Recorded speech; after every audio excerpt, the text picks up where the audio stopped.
What's going on, my trainer club? Today we're going to check out the new season in Pokemon Go to make sure you know everything that is going on that is going to be coming up here in the near future. So welcome to the trainer club. Here we go.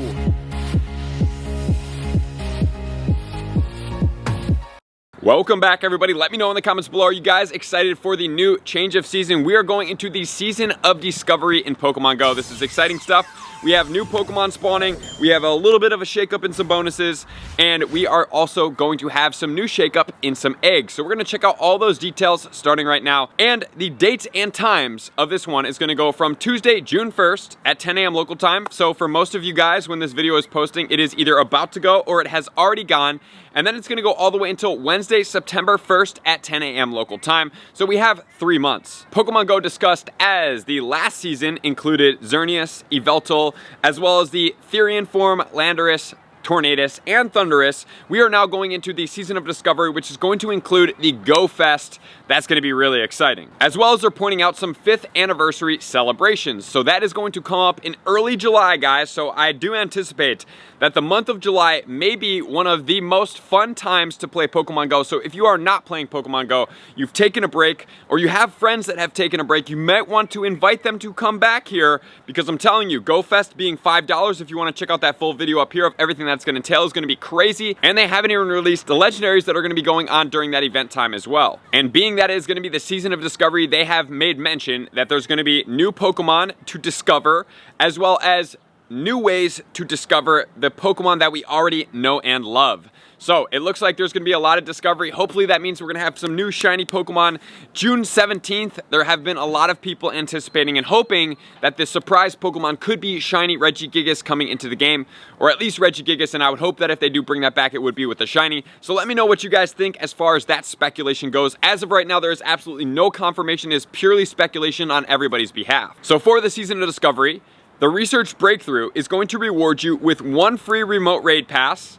And number 2, it is also going to give you 2 times the amount of XP when you do hit that. So if it is something that you are into, the XP you're chasing for that 176 million, that is a pretty good thing. But honestly speaking, the bonuses with the 3 times catch, the raid battles on raid hour are the best ways, in combination with the best friend and ultra friend bonus XP, is the best way for you guys to get all the way to level 50 right now, that 176 million benchmark. And with the season of discovery, there's going to be a little bit more geographically focused spawns going on. In cities, we're going to have things such as Alolan Rattata, Magnemite, as well as Porygon spawning a little bit more frequently. And then in the forest, they call it the Far Off Forest, we're going to be experiencing Bellsprout, Doduo, Skorupi, and other spawns. And then the mountains are going to experience Rhyhorn, Dwebble, and Nosepass spawns as well. And then as far as the water spawns, we have Magikarp, Marill, as well as Welmer spawning. So if you guys are looking for some spawns, you guys can check them out over here right now, but those are going to be where the regions that they're going to be spawning a little bit more. So if you guys do want to get after a little bit more of those Pokemon, you can go to those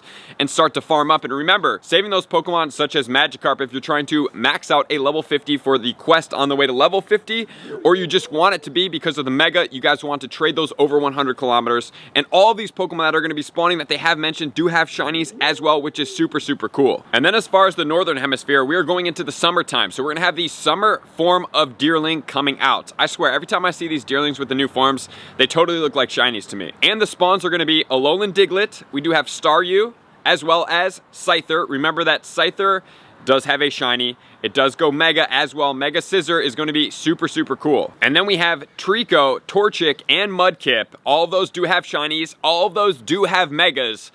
So if that is any kind of foreshadowing for what we may be discovering, because it did say that we're going to have a new way to discover the Pokemon we know and love, it looks like there's a lot of Mega-based Pokemon that we have already covered right now. And to add to that, we have Sableye spawning with the shiny. Sableye does have a Mega as well. So look at that. We have Scizor, Mega, we do have Trico, Torchic, as well as Mudkip, all going into their Mega forms with the evolution. We have the Sableye that's going to have a Mega evolution as well. So 5 of the Pokemon spawning are all going to have Megas. I don't know if that has anything to do with it, but that is kind of interesting right there. And then we have Barboach, that does have a shiny. Combee, no shiny. Petalil, and then like we talked about, the summer form of Deerling. And then we're going to move into the Southern Hemisphere. Southern Hemisphere is going to be based around more of the winter type spawns. So we do have the Alolan Sandshrew, the Alolan Vulpix, and we have Shelder. All three of those do have shinies, and yes, the Alolan forms will be spawning more in the wild for anybody in the Southern Hemisphere. Really cool Pokemon, definitely awesome when you do see those. And then we have Lickitung, Chimecho, as well as Turtwig. And remember that the Chimecho is notorious for giving out 1,000 Stardust per catch, so you're definitely going to want to get after those Pokemon.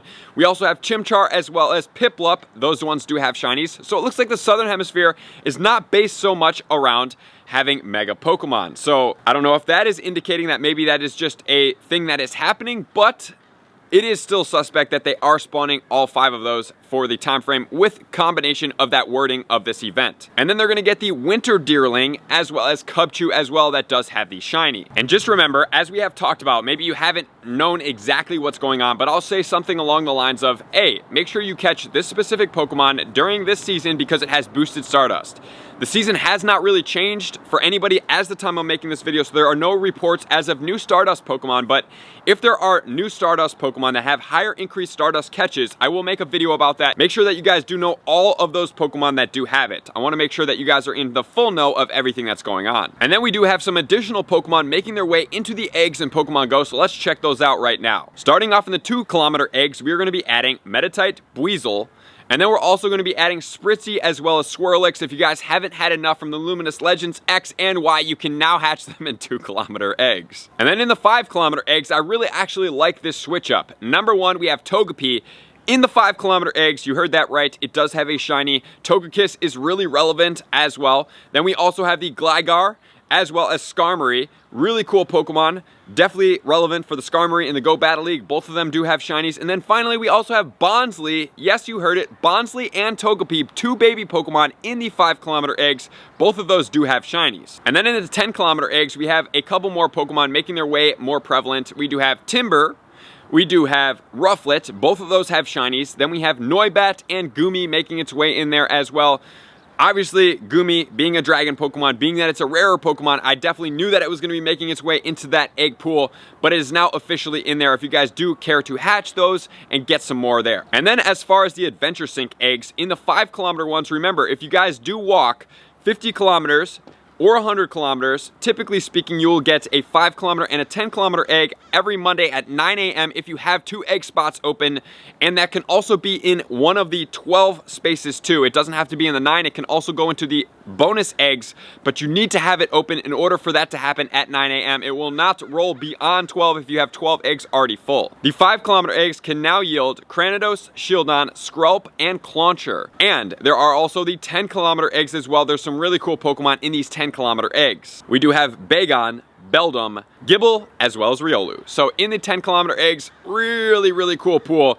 It is going to be a little bit typically beyond just this 10-kilometer egg pool. There's a couple more Pokemon that are added in, but as of right now, that's going to be what's being a little bit more emphasized right now for the season of Discovery, which is definitely feeling good. So anybody out there that's like, where do you get Riolu right now? There's only really one spot. It is walking 50 kilometers, getting that 10-kilometer egg, having your egg spot open every Monday at 9 a.m. and then hatching them. And then as far as the raids go, we do have Reggie Trio coming out from the 1st all the way till the 17th. And then on the 17th, they have emphasized that there's going to be a surprise Pokemon. This is where we're all hypothesizing and hoping that it's going to be shiny Regigigas.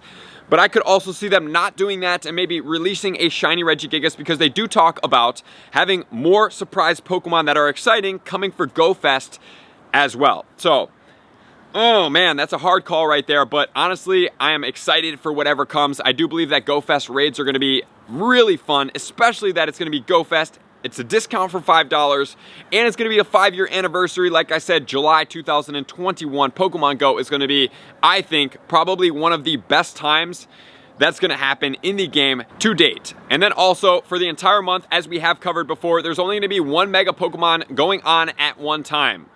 I don't know how you guys feel about that. I mean, maybe because there's going to be new Mega Pokemon that are going to be impactful, so having 1 Mega Pokemon out at a time will relieve some frustration if they hypothetically release a Mega Swampert into raids, and then you're seeing like Altaria and Houndoom, you're like, dude, I just want the Mega Swampert. So hopefully with those things going on right there, even though right now it's kind of like, it's kind of silly, but if you think about it and there's more impactful Mega Pokemon going on, Mega Scizor, Mega Swampert, Mega Sceptile, Mega Blaziken, like we did talk about that they could be foreshadowing that. Right now this is all speculation. It would be way better for us, in my opinion. I don't want to have to go and look for a Mega Egg and then it's like, oh, it's a Houndoom, when I'm hoping that it's going to be a Mega Swampert raid. So in that regard, now that we're talking through this, it does sound like potentially there's going to be some exciting stuff going on. And then finally they do mention that's going to be new encounters and bonuses coming from the field research. We will have more to come as that does happen. So guys, July, June is going to be leading up into it, and then July, honestly, I think it's going to be, like I said, one of the best times in Pokemon Go to date. I'm excited to see everything that goes on. The 5th year anniversary, which is kind of big. I feel like that's kind of a milestone. Like obviously the first year is big, but 5th is like half the way to 10. Amazing. I'm excited. I hope you guys are too, and we have some really exciting merchandise as well as the partnership that we have talked about coming out very soon. So I appreciate you guys being here, likers, commenters, subscribers, Patreon members. Everybody takes their support, subscription, and participation to the next level. I'm gonna see you guys out on the next video. Peace. I want to take this time to thank everybody who supports me in every facet. It means the world to me, and an extra special thank you to all my Patreons. I greatly appreciate the extra support to continue to allow me to pursue Pokemon Go full time, allowing me to create my daily video uploads in the most timely fashion for everyone's benefit. Plus, I get the amazing experience of sharing my creative processes behind the scenes and raiding all around the globe with select upper tiers. Thank you everybody for being a part of the Trainer Club. You all mean the absolute world to me, and I will see you guys out on the next video.